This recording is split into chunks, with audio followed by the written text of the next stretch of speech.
Isang mapagpalang hapon po sa atin lahat mga kapwa Bicolano Uragon. For today's video, nandito nga po pala ako sa aming bayan, sa bayan po ng Manito Albay. Nandito po kami sa gilid ng ilog kasi po kami ay pupunta doon sa kabilang barangay para po bumili ng kamote at kamoting kahoy. Sabi po kasi nila, marami daw po doon na nagbebenta ng kamote at kamoting kahoy. Ganon din po, meron din daw pong pakwan at saka mais. Sana nga po makabili kami at hindi po kayo mabigo sa aming paglalakad kasi malayo po ang aming linak.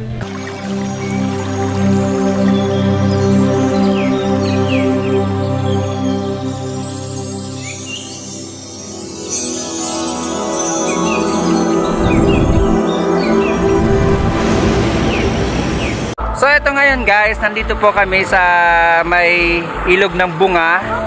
Alam ko ilog po ito ng bunga. Pumunta po kami doon sa kabilang yun, doon sa kabilang bundok na yun. Kasi kami po ay bibili sana ng kamote at kamuting kahoy at pakwan. Kaso ang ending nga po ito, wala kaming nabili. Kasi wala daw magbubunot ng kamuting kahoy, sabi. At wala na rin palang, hindi na pala ngayon na panahon ng pakwan dito kasi sabi nila marami daw pong pakwan doon at saka mais sa lugar na yun, banda yun. Kaso ito na nga, pagod lang nakuha namin kaya uuwi na kami dahil wala nga kaming nabili. Kaya ang ginawa po ng mga bata ayun, naligo na lang. At ito po ang ganda-ganda ng aming lugar. Dito po to sa bayan din po ng Manito. Ito ilog po to, napakalawak pong ilog. Ayan po kung nakikita nyo.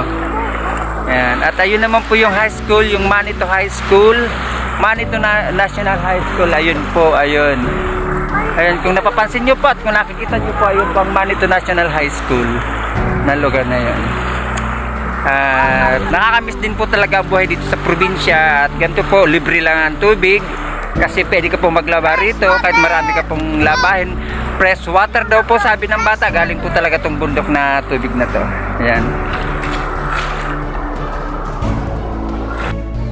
Ayan na nga mga kapatid, ang dalawang batang makukulit na kasama po namin. Ang isa po dyan ay aking apo at ang isa po dyan ay anak po ng aming kalapitbahay. Naliligo po sila.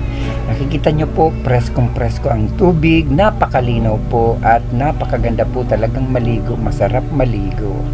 Ayan, habang kami nga po ay pabalik na dahil nga po kami ay hindi naman talaga nakabili ng kamot at kamuting kahoy, umuwi po kaming luhaan. Kaya ayan, ang nangyari, naligo na lang po ang mga bata at naligo na rin nga po kami para sa habang paglalakad po namin, kami po ay basa at presko. O diba, saan ka pa? Ayan, napapansin nyo po, ang ganda po talaga ng tubig. Napakalinaw nga po, tulad ng sinabi ko. Galing nga po yan sa kabundukan at walang bayad, libre. Hindi po katulad talaga sa Maynila na bibilihin mo ang tubig. Kaya naisipan na lang po namin talaga na umuwi at maligo. Dahil nakikita nyo naman po yung dalawang bata nga po naliligo.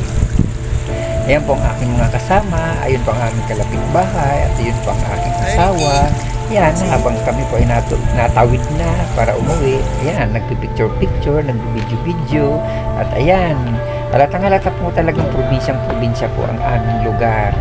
Dahil ayan, may kalabaw nga po, at ayan, medyo makulimlim po yung panahon niya nang kami po ay pumunta po doon sa kabilang barangay para bumili nga po ng aming gustong bilhin, kaso nga po wala. Ayan, pauwi na nga po kami. Ayan, paakit na naman po kami ng bundok. Dadan po kami dito sa kabilang bundok na to. Ayan, masyado po yan matarik o pataas po yan na aming pong linalakad. Ayan, may mga niyog. At ayan, nandito na nga po kami sa taas. O diba, ang bilis ng transisyon. Nakaakyat agad. Saan ka pa? Ayan. Ito po ang aming bayan. Sa bayan nga po ng Manito Albay. Ito po ang aming lugar. Kasi umuwi nga po kami ng last September. Dito nga po sa aming bayan. At ayan, pagod. Walang nakuha. Pero okay lang. Masaya naman po dahil experience nga po yan. So bye-bye. Dito na po tapos na ang vlog. God bless you.